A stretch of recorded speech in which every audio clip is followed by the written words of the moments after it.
Distribution of Terms, Chapter 8. Introduction. In the last two chapters, we studied the ways in which propositions are different from or opposed to one another. In other words, how these propositions are logically different. In the next chapter, we will discuss the different ways in which they are equivalent to one another. In other words, the ways in which they are logically the same. But before we discuss in what ways statements are equivalent, we need to familiarize ourselves with what is called distribution. What is distribution? Distribution may be defined as follows. Distribution is a status of a term in regard to its extension. All of the categorical statements we have learned about, A, I, E, and O, have a subject. The subject of a statement is the term the statement is about. In the statement, all S is P, S is a subject. In the statement, all men are mortal, men is a subject. In addition, all of the statements we have learned about have a predicate. A predicate is a term we use to say something about the subject. In the statement, all S is P, P is a predicate. In the statement, all men are mortal, mortal is a predicate. We will be asking whether the terms used as subject and predicate in each one of the four statements we have learned are distributed or not. When we say that a term is distributed, we mean that the term refers to all the members of the class of things denoted by the term. When we use the term man in a statement, for example, we are referring to it universally. In other words, are we referring to all men, or are we referring to it particularly? Are we referring to only some men? If we are using it universally, we say it is distributed. When we use the term mortal in a statement, are we using it universally? Are we referring to all mortal things? Or are we using it particularly? Are we referring only to some mortal things? We say that a term is distributed when it is used universally, if it refers to all the members of the class denoted by the term. If it is used particularly, if it only refers to some members of the class denoted by the term, then we say it is undistributed. Distribution of the subject term. It is fairly easy to determine whether the subject term is distributed. The rule for determining the distribution of the subject term is as follows. The subject term is distributed in statements whose quantity is universal and undistributed in statements whose quantity is particular. Determining the distribution of the subject term is easy because a quantifier, all, some, no, and some, not, tells us all we need to know. If it says all S is P, we know it refers to all S's. It refers to all the members of the class it denotes. If we say all men are mortal, we know it means all men. It refers to all the members of the class it denotes. A subject term in the A statement, then, is taken universally and is therefore distributed. The same goes for the E statement. It says no S is P. To how many members of the class denoted by S does this E statement refer? To all of them. To say no S is P is the same as saying all S is not P. In other words, the subject term of the E statement is taken universally and is therefore distributed. Likewise, when we say some S is P, we are obviously not referring to all S's, only some of them. And when we say some men are mortal, we are referring only to some men, not all of them. In both of these cases, the subject terms are undistributed. The O statement to some S is not P obviously has a subject term that is not universal and therefore is undistributed. In the case of the subject term, the quantifier tells us all we need to know. We can see how distribution works with the subject term in this following diagram. Distribution of the predicate term. The rule for determining the distribution of the predicate term is not quite as straightforward as for the subject. In affirmative propositions, the predicate term is always taken particularly and therefore undistributed, and in negative propositions, the predicate is always taken universally and therefore distributed. Distribution of the predicate term in A statements. Let us take A statements first. When we say all S is P taken universally? Are we talking about all P's? To make it a little clearer, let's take a real statement. When we say all men are animals, we know we are talking about all men. The sentence says so quite plainly. But are we talking about all animals? We know if the statement is true that all men are animals, but are all animals men? Obviously not. Although the statement is about all men, it is only about those animals who are men. We are talking about all men, but only some animals, since only some animals are men. The predicate term is therefore taken particularly and is therefore undistributed. We can use a diagram invented by a Swiss mathematician named Euler to visually show how this works. In Euler's diagram, we represent each term, man and animal, by a circle. Remember in Chapter 2, when we were discussing extension, that we concluded that the concept animal had greater extension than the concept man? Man was only one of many kinds of animals. Using Euler's diagram, we show a concept with greater extension with a larger circle than a concept with lesser extension.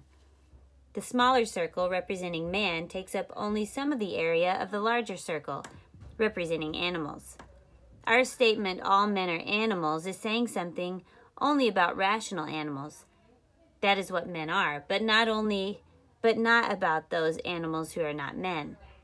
We are saying essentially that S, man, is identical with a part of P, animal.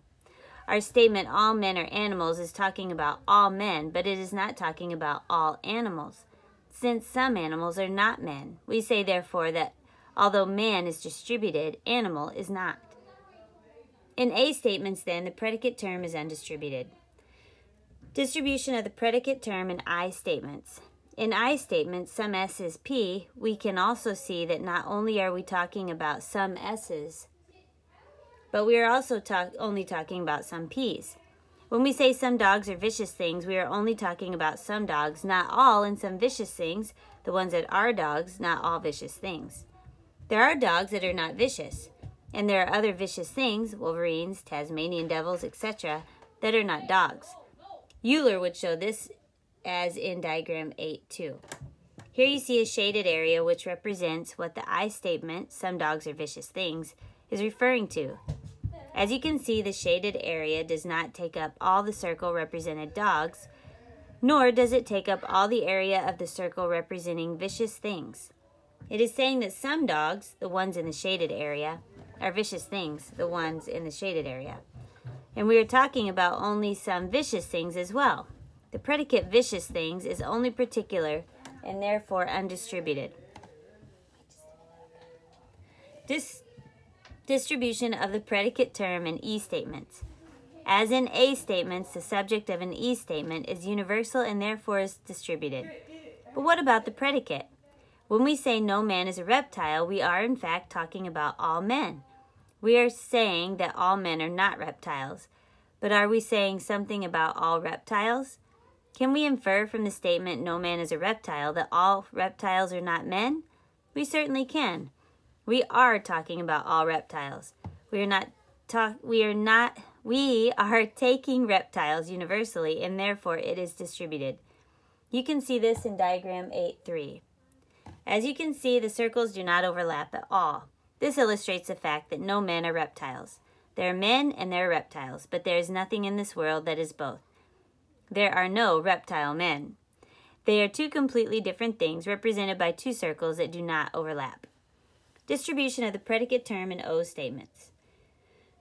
When we look at the O statement, some S is not P, we see that the subject term is not distributed. We are only talking about some, not all S's. But what about P's? If we said, for example, some men are not blind, we know we can't say that all men are not blind, only some of them are not blind. But these some men who are not blind, are they excluded from the only part of the class of blind things, or are they excluded from the entire class? The some men who are not blind are, of course, excluded from the whole class of blind things. Therefore, in the O statement, we are taking P universally. It is therefore distributed. In diagram 8.4, you see that although the darkened part of the circle represents some men, it obviously does not represent all men, and is therefore undistributed. But the predicate represents a whole circle which represents all blind things, and is therefore distributed. We know then that in E and O statements, a predicate is distributed, but in A and I statements, a predicate is undistributed. Let us then reformulate our diagram to show the distribution of both the subject and the predicate in all four of our categorical statements. Different ways to diagram I and O statements. When we discussed distribution in I and O statements earlier in this chapter, we left a few things out. When we discussed I statements, for example, we used a statement to illustrate distribution. Some dogs are vicious things. And we illustrated this with a diagram like 8-5, which is the same as 8-2. But what we didn't mention when we were discussing this statement is that there are other kinds of I statements that require another kind of a diagram. Let's take, for example, the following statement. Some men are carpenters. This is different from the first I statement we looked at for this reason. Although there are some vicious things that are not dogs, there are no carpenters who are not men. This means that we need another kind of diagram to represent the statement. This does not mean, however, that the predicate is distributed. To represent an I statement like some men are carpenters, we will need diagram 8-6. The broken lines of the circle representing carpenters indicates that there is nothing in that part of the circle. This is a visual way of saying that there are no carpenters who are not men. Not all men are carpenters, only some of them are, but all carpenters are men. The same goes for O statements. We use the example, some men are not blind. We know that there are some creatures besides men who are blind. Some kinds of cave-dwelling creatures, for example, are blind, so we used a diagram like that in diagram 8-7. But what if we use the example, some men are not carpenters? In this case, we would have to use a different diagram altogether. It would have to look like diagram 8-8. Here we see a broken line on the white circle that we do not see in diagram 8-7. This is because although there are some blind things that are not men, there are no carpenters who are not men. We used a broken line to indicate that there are no carpenters outside the class of men. When you are working with I and O statements, you will need to determine which kind they are. Are they like some men are not blind, or are they like some men are not carpenters? Just ask whether there is any member of the predicate class that is not a member of the subject class. If there is, then you use a diagram with the solid line. If there is not, then you use a diagram with a broken line. Summary. In this chapter, we discussed distribution. Distribution is the status of a term in regard to its extension. When we say that a term is distributed, we mean that the term refers to all the members of the class of things denoted by the term. We said that the subject term is distributed in statements whose quantity is universal and undistributed in statements whose quantity is particular.